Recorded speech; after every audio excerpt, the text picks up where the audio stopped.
Okay, this is Nurse Angie of Nurse Angie Reviews, and I have Ohio Buckeye Reviews with me, whatever his name is. Whatever his name is. We are heading up to Frankenstein's Castle here in Hillsville Nails Park. And by the way, he's got me walking on a trail. I don't do trails. I do cemeteries. We have a person coming up behind us. Now, what was that? Beautiful, glorious trail. She's a hiker. She's doing the hiker thing on her hiker trail with her hiker sticks, kind of like what I do because I'm a hiker. And I told Nurse Angie,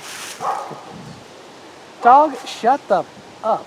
And he's blowing it for me. This dog is...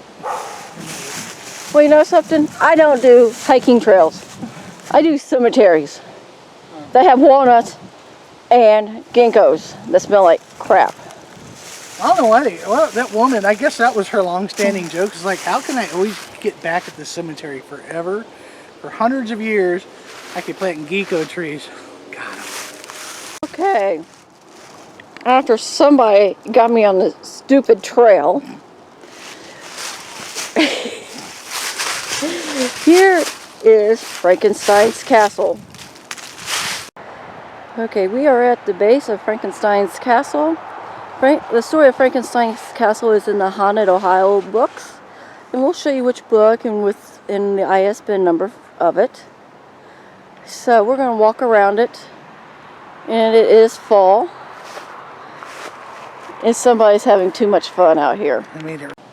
Okay, the story is about the Frankenstein Castle, which is also known as the Witch's Tower and a bunch of other names.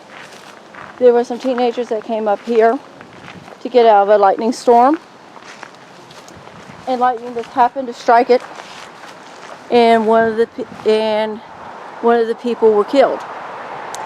I will include the person's gravesite and her name in an article that was in the paper about it. She's also buried in Calvary Cemetery. I believe this is section 36, and you can see it in the Calvary Project.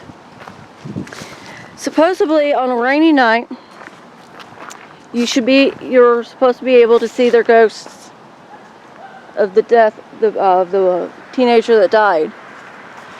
There used to be a top to it, and there is a picture of that. They closed the Frankenstein Castle down right after her death, and I believe it was 1967. There used to be an iron gate, which people kept cutting through it and getting into the top. And you can see here on the windows there are bars, and there's some cementing there to keep people out so they don't get hurt. As we walk around, we really don't know why this was built. The Metro Parks have no idea what it was built for. And sometimes if you walk behind it, you can get an eerie feeling. And there's more windows. And there are bars in there. But I have seen people getting up there in the top and sitting, partying. There is a staircase on the inside.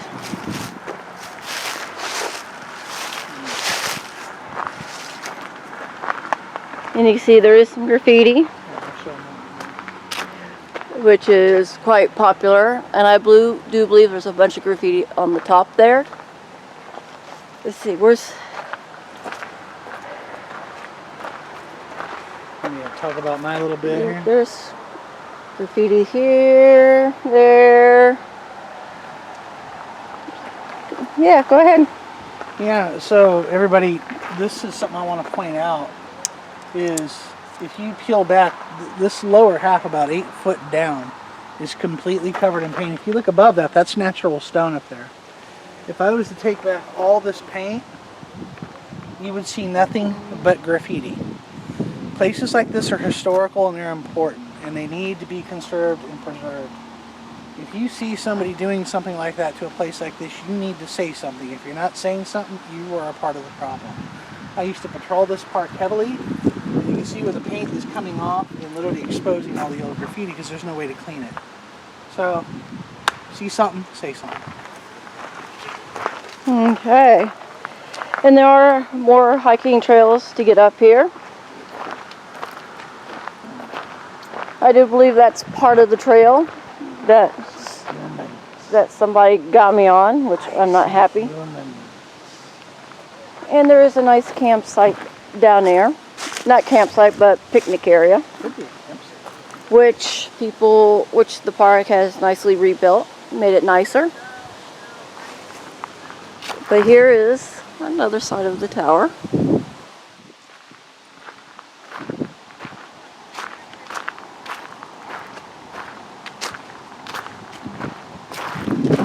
And here are some of the windows. So obviously where the windows are, there used to be a stairwell.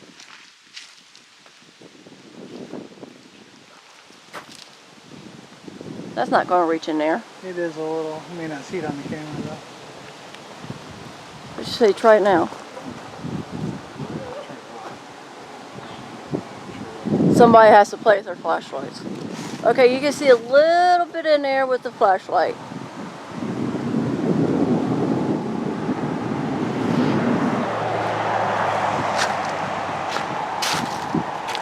And now we have walked around the whole outside of the Frankenstein's Castle.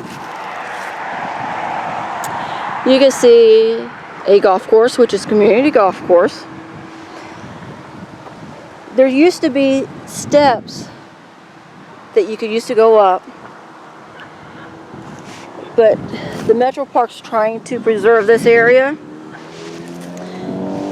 They built a wall around it to help preserve it because there was erosion and the steps were washing away. So we will include the cover of the Ohio Haunted books, and which books the story is in, and the ISBN number. I suggest that you get these books, and they're interesting to read. They're real short stories. So we'll get that information next. Now we're walking back on the trail. Oh no. Look, it's fall. Look. Oh God. See what I got to put up with. All right. We are now heading back to our car along this awful path. Cemeteries are better. Oh my God. Really? Tree hugger. Okay, here we go. Well,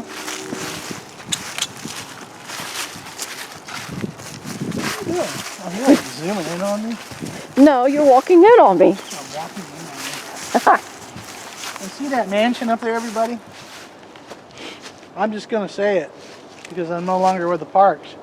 They like to dump on park property from their house.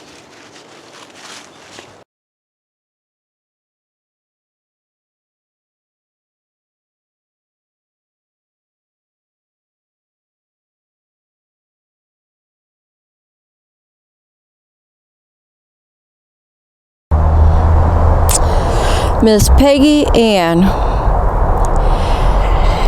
I've heard about this story about a place called the Witch's Tower, Watch Out Tower, Lookout Tower, Frankenstein's Castle. A number of them have been places been called different things. That on a stormy night you'll be able to see the ghosts of 3 kids, teenagers, who went in there, who got out to get out of the rain. Well, some people thought this story wasn't true,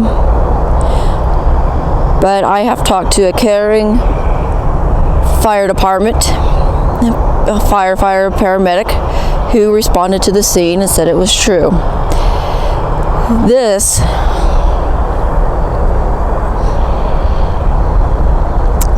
is the story.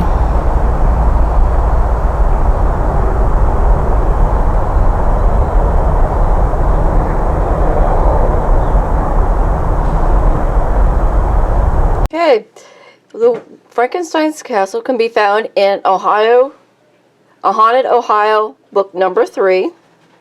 This is the cover. On page 145. It's not very long. And this is the ISBN number. So I recommend the books. They're very good reading. And I hopefully you enjoy the story on Frankenstein's Castle.